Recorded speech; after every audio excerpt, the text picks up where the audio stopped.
So hello guys, good morning. It's pagkakagising ko lang. Kuyatid muna tayo. Unat ang ating mga buto. So, bababa tayo. Bibilihin tayo sa baba.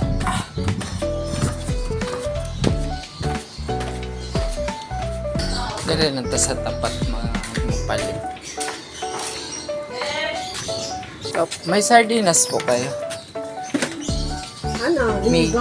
Miga po. Yung Miga? kulay red. Meron. 29. Isa po.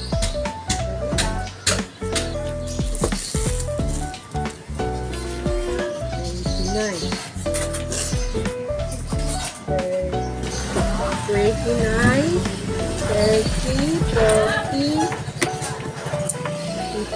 50, sandaan. Thank you. So, solve na yung almusal na nag-grip ako ng sardinas. So, mag-sardinas na muna tayo guys.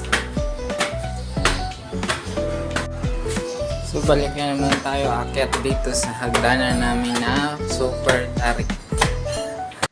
So, ngayon mga idol, nandito na nga tayo sa loob ng bahay namin at prepare ko na lang yung lagayan natin ng ulam at yung rice natin. So, binuksan ko na yung ating pambansang ulam, sardinas. So, masarap talaga yung sardinas. Siyempre, sa mga pagkaing probery, ito talaga yung madalas nauulam kahit hilaw o hindi niluluto, nakakain na siya. So, kumuha lang tayo ng kanin o sampi tayo ng rice para makakain po tayo. Chicken hotdog. Masarap kaya iyan.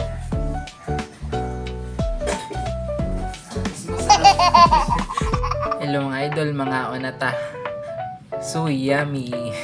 So hanggang dito na lang ang ating vlog. See you the next video. Don't forget to follow me, Ian Nga Vlog, and my YouTube channel, Ian Nga Vlog, and my TikTok account, Ian Nga Vlog. Thank you for watching guys, and God bless you all.